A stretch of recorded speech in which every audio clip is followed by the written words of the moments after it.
Alright mga kapatid, welcome back po. Magandang hapon po sa inyong lahat. Ang oras po natin ay alas 3, 10 minutes to 4. Bago mag alas 4, 10 minuto na lang mag alas 4 na po. Magandang hapon po sa inyong lahat at naway pagpalain po tayong lahat. At God bless po sa lahat sa mga nakaka-appreciate. Buong puso po ang magpapasalamat. Kung mabigat naman po yung description, okay lang po yun mga kapatid. Kahit yung like lang, masaya na po. Okay? Magbigay lang tayo ng reaction at opinion yung tungkol sa nangyari sa Kamara. Yung impeachment na pinag-uusapan nila, kung substance ba o mayroong mga basihan o ano pa man. Yung nanood kasi ako, pero sandali lang, tinignan ko lang yung mga agrumento. Base doon sa Sarsuela to mga kapatid. Yung ganitong galawan, Sarsuela to. Ito yung sinasabi nga, di ba? Kasi yung first na final na impeachment labang kay BBM, yun yung tinatalakay nila. Ang nag-endorse dyan, isang party list, di ba? Si Nisay, Kong Nisay. Tapos yung De Jesus ba na, base doon sa napanood ko, may pa-walkout pa si di ba? Si Kong Abante, Comelec. Di ba?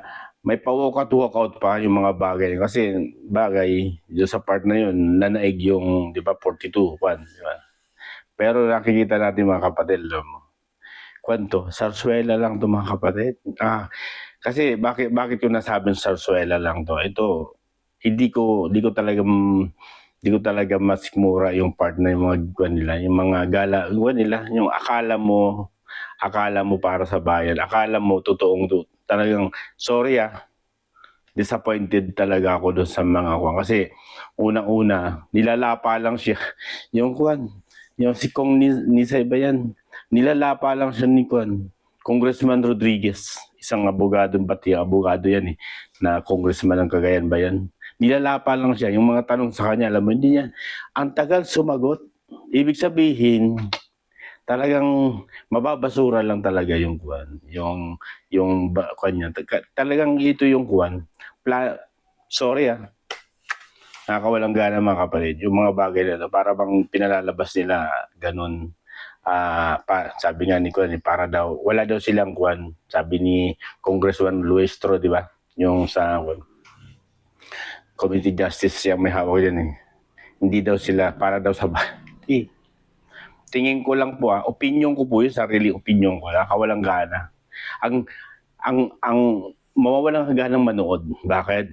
Yung mga agrumento doon sa part ng sa mga, kasi yung tinitingnan nila yung di ba pag nag-file ka nga, yung mga attachment mga kapatid, wala. Sabi nila walang attachment, walang mga attachment evidence na magpapatunay. Kumbaga hindi kayang tindigan. Yun ang nakita ko. Hindi kayang tindigan nung nagsampa ng impeachment kay BBM. Hindi niya kaya. Opinion ko po sarili ko po opinion to. Hindi niya kayang tindigan. Kaya ang lalabas nito, doon lang.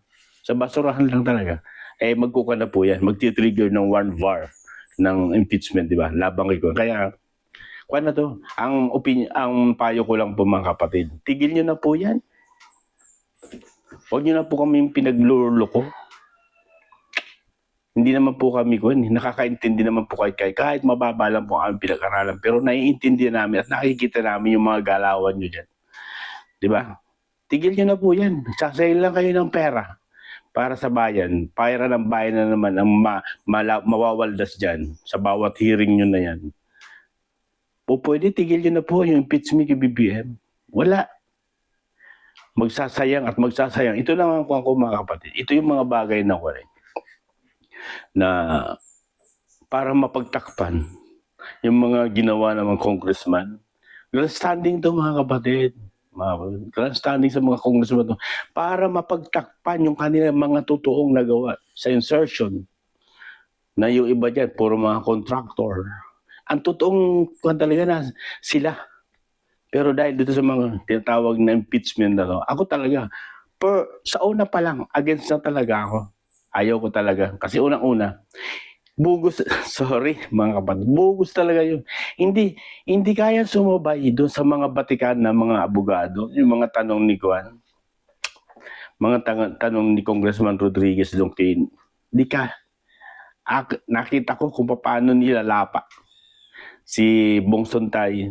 Kita ko rin yung mga talagang magiging kwan siya eh. Technical talaga. Bakit? Yung mga bagay na, bagamat oo mga kapatid, yung mga issue, tamang issue, corruption, di ba? Di ba? Yung trust rating mo, yung tinatawag na pagtitiwala ng sambayan ng Pilipino, nandun eh. Tapos yung pagpapadala sa dahig ng dating Pangulo, illegal po daw, nandun issue, tamang issue. Pero ang nakikita ko, hindi kayang tindigan yung kanilang isinampang impeachment. Maging yung nag-endorse, hirap dumepensa, hirap sa mga tinatawag na cross. Doon pa lang hindi pa nagsasagawa ng tinatawag ng mga cross yan. Diyan pa lang, tinitingnan pa lang nila kung sufficient ba, di ba? Kung may tamang ebidensya, doon pa lang. Hindi na kaya. Hindi na kayang sumagot ng mabilisan. Kaya sabi ko, walang patutunguhan to eh, kundi basurahan. Ang impeachment ni BBM, basura lang po ito. Mababasura lang po ito talaga. Hindi makakakonto, hindi makaka-eskorta ng ganong katindi. Kasi nga unang-una, ang akin lang po talaga, hindi kaya sumabay doon sa mga batikan na magagaling dyan sa Congress. Sa lalo higit si, di ba, Congressman Rufus Rodriguez, batikan, magaling na abogado yan. Diyos mio, talagang nilalapa lang talaga. Anong ibig sabihin nun? Ibig sabihin, yung mga attachment, di ba, ng mga evidence doon sa part na isinampan nila, sobrang walang nakikita. Yun ang napanood natin. Yung mga katulad sa drugs, di ba, na accusation na nag-add, gumagamit ng illegal substance ang ating Pangulo. Doon, wala na, di ba?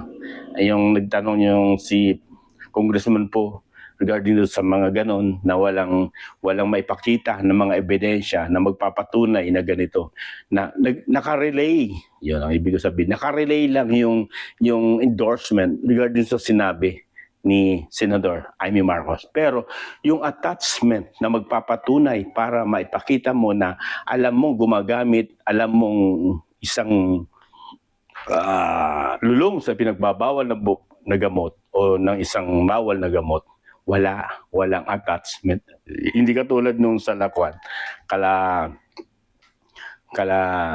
attorney Respicio, may mga USB doon nasa pangunan ni Cathy Binag, di ba? Yun yung tinatawag natin ng mga attachment of evidence para makumbinsi mo sila na pwede nga tumayo o ma-impeach o mabigyan ng pagkakataon. Pero hindi, doon pa lang durog na eh. Kaya sabi ko nga, sa akin sarili opinion, tama na. Tama na po. Ang gawin nyo na lang po sana, ibasura nyo na po para wag na po tayo magsayin ng pera. Wag nang umaba pa yung usapin na yan. Nandyan na po yan eh. Magti-trigger na ng one var yan. Wag na po. Para wala na po tayong masayang na pera. Alam na po ng Sambayan ng Pilipino kung saan pupunta to. Basurahan po ito. Walang kasustansya yung mga bagay na bagamat lehitimong issue, pero yung mga bagay na nandoon, hindi kayang itayo, hindi kayang panindigan, hindi kayang idepensa sa mga magagaling na mga abogado. Diyan pa lang sa sufficient ba siya or what? Diyan pa lang. Durog na, di ba? Diyan pa lang kinakain na siya. Kumbaga, nilalapa na siya diyan.